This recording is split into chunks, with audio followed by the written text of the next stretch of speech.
Two resolutions have been filed in the Senate in conjunction with the country's problem on illegal drugs.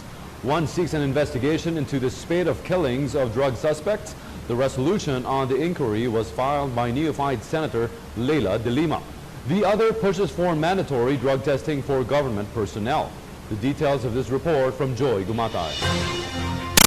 In 2015, almost 200 government workers were arrested for using illegal drugs. This is according to the data released by the Philippine Drug Enforcement Agency in collaboration with the Philippine National Police, National Bureau of Investigations, Bureau of Customs, and other law enforcement agencies.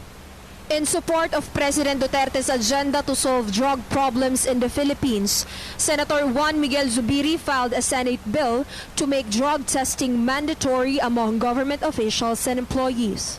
He underwent said examination together with his office employees at the Senate clinic. Nakaalarma na.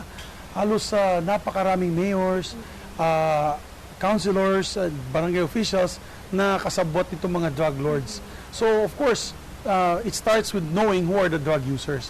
Kasi syempre kung may government officials na drug users, paano natin susupuin ito? Paano natin lalabanan ang problema ng droga na sila mismo ay namimili ng droga? To successfully implement this initiative, Zubiri will fight for budget increase for government drug testing centers.